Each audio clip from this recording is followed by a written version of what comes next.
अस्सलाम वालेकुम स्टूडेंट। आज principle of accounting part first का सेकंड लेक्चर है। इसमें हम अकाउंटिंग इक्वेशन पढ़ेंगे। अकाउंटिंग इक्वेशन स्टूडेंट ऐसी इक्वेशन है जिसमें हमने एसेट्स को इक्वल करना है लायबिलिटीज प्लस कैपिटल के। लेफ्ट साइड पर कारोबार के एसेट्स होते हैं, असासाजात या वसाइल कारोबार के होते हैं। राइट साइड पर अकाउंटिंग इक्वेशन के लायबिलिटीज वाजबात या अदायगियाँ जो आउटसाइडर को पे करनी होती हैं, प्लस कैपिटल मालिक का सरमाया होता है। मालिक को भी जो इन्वेस्टमेंट की है मालिक ने वो रिटर्न करता है बिजनेस एक मिच्योर या after the end of the business पर। तो लेफ्ट साइड पर हमारे पास एसेट्स हैं, राइट साइड पर लायबिलिटीज प्लस कैपिटल हैं। It is like a mathematical equation. ये जो अकाउंटिंग इक्वेशन है ये मैथमेटिकल इक्वेशन के जैसी है, जो कि क्वाड्रेटिक इक्वेशन है। आपने पढ़ी होगी 9th-10th में, x square is equal to a plus b x. इसके भी लेफ्ट साइड पर वन एटम है, वन एलिमेंट है, और अकाउंटिंग इक्वेशन के भी लेफ्ट साइड पर वन आइटम यानी एलिमेंट एसेट है। अकाउंटिंग इक्वेशन के भी राइट साइड पर टू एलिमेंट्स हैं, लायबिलिटीज प्लस कैपिटल, और मैथमेटिकल इक्वेशन के भी राइट साइड पर टू एलिमेंट्स हैं, ए प्लस बी एक्स। तो ये एक सिमिलर चीज है जो इन दोनों इक्वेशन में पाई जाती है। In both equation one thing is common, that is both equations left side have one item or element and right sides have two elements। तो स्टूडेंट जो लेफ्ट साइड है उसका एक एटम और राइट साइड के टू एटम्स या elements हैं दोनों इक्वेशन में।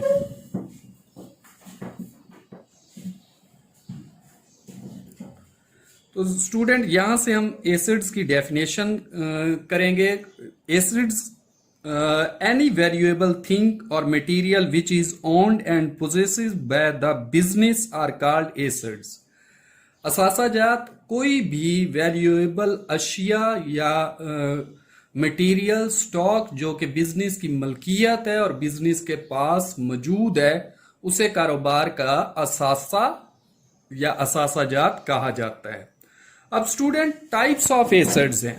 एसेट्स जो हैं ये डिफरेंट टाइप्स के हैं।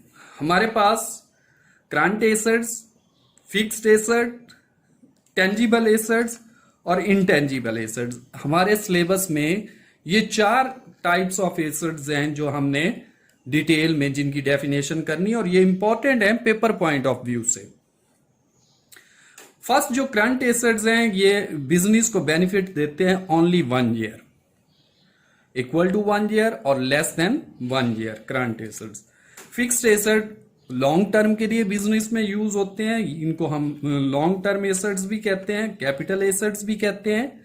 ये मोर देन 1 ईयर बिजनेस को बेनिफिट देते हैं, जैसे फर्नीचर है, हमारे पास इक्विपमेंट्स हैं, प्लांट्स हैं, बिल्डिंग्स हैं, व्हीकल्स हैं बिजनेस की, ये हमें लॉन्ग टर्म के लिए बेनिफिट देते हैं। टेंजिबल एसेट्स मराई असासाजात। Student the assets which we can touch, see और feel are called tangible assets, और intangible assets the assets which we can not touch और see are called intangible assets. Student इनको detail में explain किया गया है।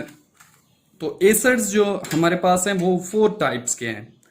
First type current assets, second type fixed asset, third type tangible assets, fourth type intangible assets. तो current assets की definition student जो है वो ये है, the assets which give the benefits to the business less than और equal to 1 year. Assets असासाजात जो बिजनेस को, कारोबार को 1 साल या 1 साल के कम अरसे तक फायदा पहुंचाए, उन्हें हम करंट एसेट्स कहते हैं। तो ये है स्टूडेंट करंट एसेट।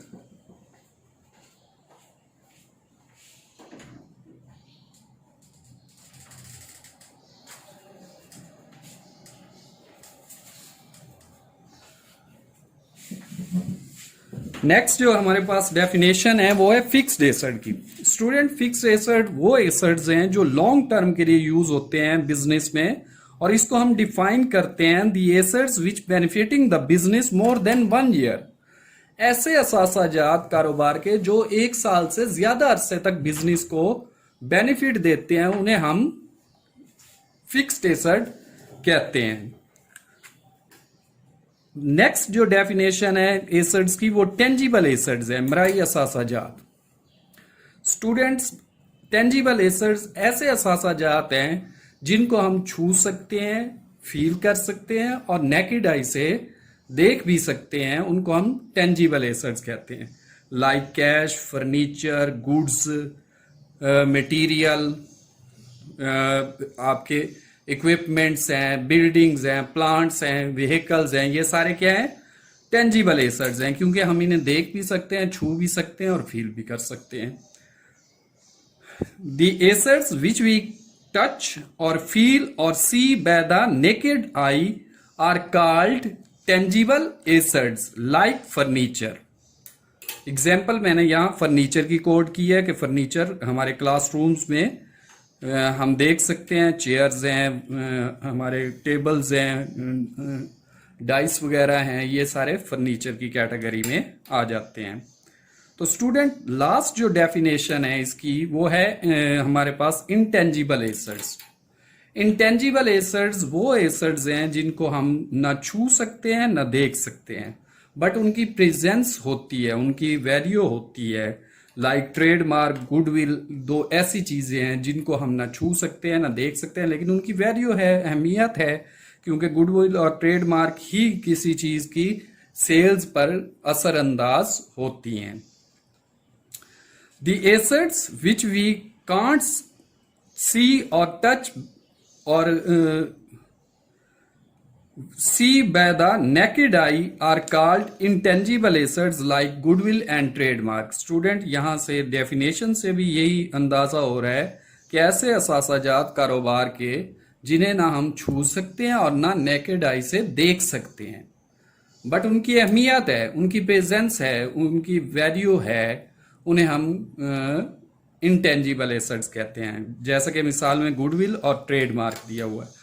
आपको पता है स्टूडेंट, किसी भी बिजनेस को गुडविल बनाने के लिए कई दहाइयां लग जाती हैं, कई साल लगते हैं, लेकिन अगर एक भी छोटी सी भी मिस्टेक हो जाए तो वो गुडविल, कई सालों की बनाई हुई गुडविल अचानक बैडविल में टर्न हो जाती है और बिजनेस को नीचे डाउन की तरफ लेकर चली जाती है और हो सकता है बिजनेस बैंकक्रप्ट हो जाए। तो स्टूडेंट, गुडविल बनाने के लिए दहाइयां लगती हैं, कई साल लगते हैं, लेकिन बैडविल बनाने के लिए जस्ट एक मूवमेंट, एक लम्हा ही काफी है। आपकी एक मिस्टेक, एक मेजर ब्लंडर आपके बिजनेस को डाउन ला सकता है। ठीक है स्टूडेंट, नेक्स्ट है लायबिलिटीज है हमारे पास। लायबिलिटीज जो हैं ये वाजबात हैं, अदायगी हैं जो कि बिजनेस ने करनी होती हैं आउटसाइडर को, और ये बिजनेस के ऊपर डेट होता है जो बिजनेस ने पे करना होता है इन फ्यूचर सर्टेन डेट में। तो स्टूडेंट, लायबिलिटी जो डेफिनेशन है वो ये है, liabilities the debts on business which are payable on certain future dates to the outsiders are called liabilities of the business. Student, जैसा कि मैंने आपको बताया था, ये वो डेट्स हैं, ये वो कर्जे हैं जो बिजनेस के ऊपर हैं, जो बिजनेस ने फ्यूचर की सर्टेन डेट में रीपे करने होते हैं आउटसाइडर्स को, जो पेएबल होते हैं आउटसाइडर्स को सर्टेन फ्यूचर डेट्स में, उन्हें हम लायबिलिटीज कहते हैं। तो स्टूडेंट, यहां पर लायबिलिटीज की भी 2 टाइप्स हैं। जो 2 टाइप्स हम पढ़ेंगे लायबिलिटीज की वो कौन कौन सी हैं, वो है शॉर्ट टर्म लायबिलिटीज और long term liabilities. Short term liabilities की स्टूडेंट डेफिनेशन ये है, the liabilities which are repayable within 1 year to the outsider of the business. Liabilities जो 1 साल के अंदर अंदर आउटसाइडर को पे की जाएंगी उनको हम शॉर्ट टर्म लायबिलिटीज बोलते हैं। ऐसे वाजबात जो 1 साल या 1 साल के कम अरसे में कर्ज ख्वाहों को वापस करने होते हैं उनको हम क्या नाम देते हैं? शॉर्ट टर्म लायबिलिटीज, कलील मुद्दत की अदायगियां बोलते हैं या वाजबात बोलते हैं। इसमें student account payable, note payable, bill payable और आपकी शॉर्ट टर्म लोन पेएबल आते हैं जो कि 1 साल का लोन होता है। नेक्स्ट जो स्टूडेंट हमारे पास डेफिनेशन है वो है long term liabilities. Dear student, आपको पता है कि कोई भी बिजनेस लोन्स या इन्वेस्टमेंट्स के बगैर नहीं चल सकता। ऐसी लायबिलिटीज जो बिजनेस के लिए ली जाती हैं और वो लॉन्ग टर्म ही होती हैं। दोस्तों से, बैंक से जो लोन लिए जाते हैं वो 3 साल, 5 साल, 10 साल, 15 साल के पीरियड के होते हैं और वो इन्वेस्ट किए जाते हैं ताकि उससे हमारा जो स्कोप ऑफ बिजनेस है वो बढ़ाया जा सके। तो लॉन्ग टर्म लायबिलिटीज ऐसी लायबिलिटीज हैं जो 1 साल के बाद बिजनेस ने बाहर वालों को अदा करनी है। वो आपके दोस्त अहबाब भी हो सकते हैं, वो कारोबारी इदारे भी हो सकते हैं, फाइनेंशियल इंस्टीट्यूट भी हो सकते हैं जैसे बैंक्स वगैरह हैं, और अदर सोर्स भी आपके हो सकते हैं, बॉन्ड्स वगैरह, तमस्सुकात वगैरह।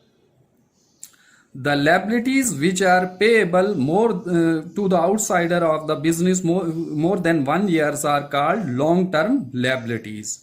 तो लॉन्ग टर्म लायबिलिटीज में आपके बॉन्ड्स पेएबल आ जाते हैं, आपके लोन पेएबल्स आ जाते हैं लॉन्ग टर्म के लिए, जो कि 5 से 10 साल या 15 साल, 20 साल के लिए लोन लिया जाता है बैंक्स या दूसरे इदारों से।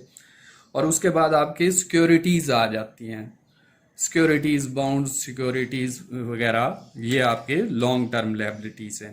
स्टूडेंट, अकाउंटिंग इक्वेशन का जो लास्ट पार्ट है वो कैपिटल है, जिसे हम ऑनर इक्विटी बोलते हैं। कैपिटल या ऑनर इक्विटी वो चीज है जो बिजनेसमैन की तरफ से बिजनेस में इन्वेस्ट किया जाता है, उसको हम कैपिटल या ऑनर इक्विटी बोलते हैं। ये इन शेप ऑफ कैश हो सकता है या इन्वेस्टमेंट, ये इन शेप ऑफ फर्नीचर हो सकती है, ये इन शेप ऑफ बिल्डिंग हो सकती है, इक्विपमेंट्स हो सकती है, प्लांट, मशीनरी, और भी अदर एसेट्स, फिक्स्ड एसेट्स भी हो सकते हैं जो कि इन्वेस्ट करता है ऑनर बिजनेस में, उसको हम क्या बोलते हैं? कैपिटल या ऑनर इक्विटी बोलते हैं। तो डियर स्टूडेंट, कैपिटल या ऑनर इक्विटी की जो डेफिनेशन है वो क्या है? द कैश और अदर एसेट्स, द कैश और other assets which invested by the owner in the business is called honor equity और capital।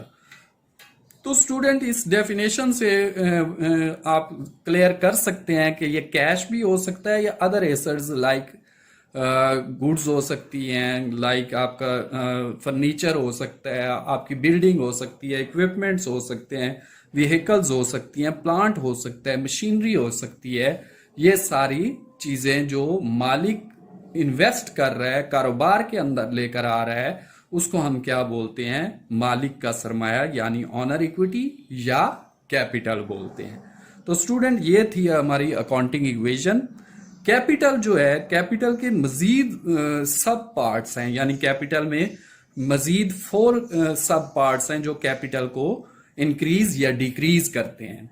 फर्स्ट जो है वो एक्सपेंस है, कारोबार के जितने भी खर्चे हैं वो आपका जो इन्वेस्टमेंट होगी मालिक की उसी तरफ से होंगे। तो इन्वेस्टमेंट में से जब आप एक्सपेंस करेंगे तो कैश आउटसाइड पर चला जाता है, बिजनेस से आउट हो जाता है, तो जिसकी वजह से इन्वेस्टमेंट डाउनफॉल कर जाती है, यानी ऑनर का कैपिटल डिक्रीज हो जाता है।